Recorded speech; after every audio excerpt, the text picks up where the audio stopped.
Hey, a million years ago, I did a talk show, and that's what you're gonna see, so enjoy. It's just short clips, but I think you'll dig it.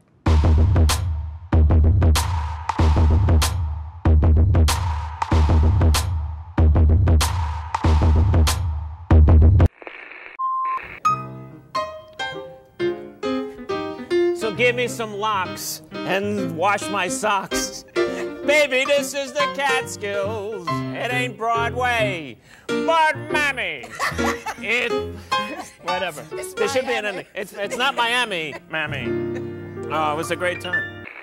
I'm sitting here with my man, Billy Crystal. Honey, let's talk about your Emmy, okay? Okay. You got your fourth, and this is your fourth Fifth, Emmy. actually my fifth. Oh, excuse me. That's okay. Your fifth Emmy. Yeah. Now, the first time you did the Academy Awards, you had a toothbrush or something. Yeah, well, see, when I was a little kid, growing up in Long Island, Long Beach, my brothers and I would always watch the Academy Awards, you know?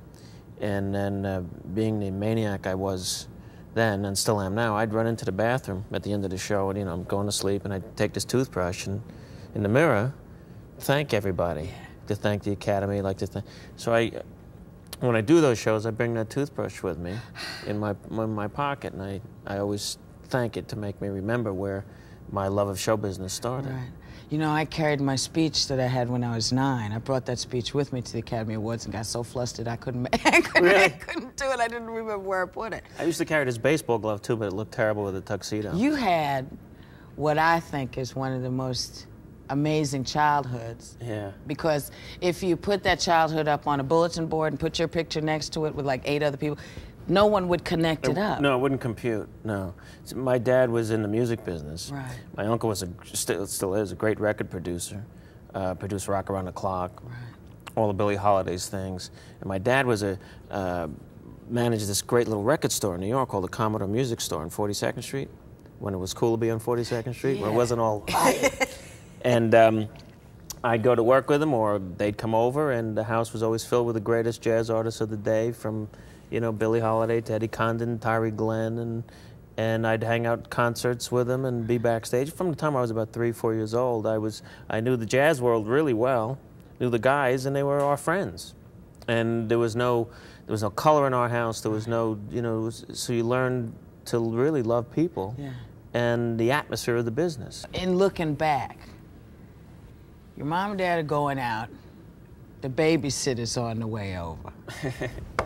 The door knocks, you open the door. Embrace me, my sweet embraceable you. It's Billie Holiday, man. She died when I was about 9, but it's not like, you know, she came over and they said, you know, hey, Billy, stay off the phone, you know, and here's $3 an hour, pizza, you know. Yeah, really. It was an acquaintance, you know, but it was a fabulous time. My bar mitzvahs, my bar mitzvah, my brother's bar mitzvahs ended up in big jam sessions with my relatives, right, and these great artists, black and white, dancing a hora and drinking and really, it was our family. It was all the family together.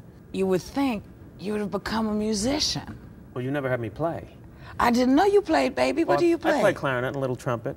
But I never, my brother, Richie's really good. I took lessons with some of these great guys. You know, I'd always bring my axe to the sessions that Dad had set up. And I'd play with, like, you know, Pee Wee Russell was a great clarinet player. And I'd learn how to play the blues a little bit and a little Dixieland, but I didn't have the natural feel for it. Right. I'd much rather introduce them than play with them. My dad used to MC these shows, too. And when I used to host the Grammys, I used to really feel this deep connection with him, who passed away when I was 15, because I was now introducing these great music artists on this big show, and that's what he did, you know. And so it was a nice, good feeling.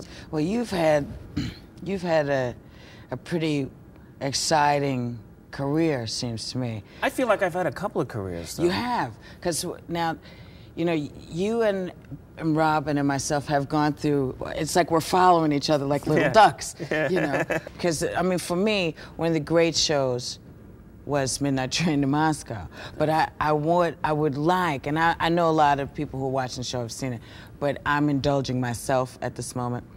I would like Aunt Sheila, if she would, just to tell me a little bit about why you decided to go to Moscow, because I love her. Can I smoke? Please. Do you mind? No, I don't. First of all, I hadn't seen him in forget about how long. We're down in Boca Raton now. Leonard is the retired jeweler, and he won the retired jeweler of the year, and we went to Taiwan. And we went there, and they had this, they took us to the most fabulous restaurant in Taiwan, you know, so they said, sit down, and I don't like all of that the fried stuff, because I tend to retain water.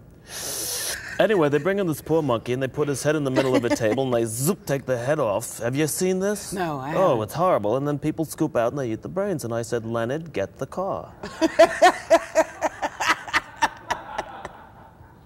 So she's a common, every woman, when I was a little kid, if your head weren't in the middle of their bosoms, you know, Darling, we're so proud of you. Forget about it. We plotzed. We're so proud of you. you know, good people. Though. I'm so glad you came. I'm delighted to be here. Well, maybe we'll get to do this again. Let's not push it. Okay. Good night. See you tomorrow. Hurt my feelings, honey. Hurt me. That's okay.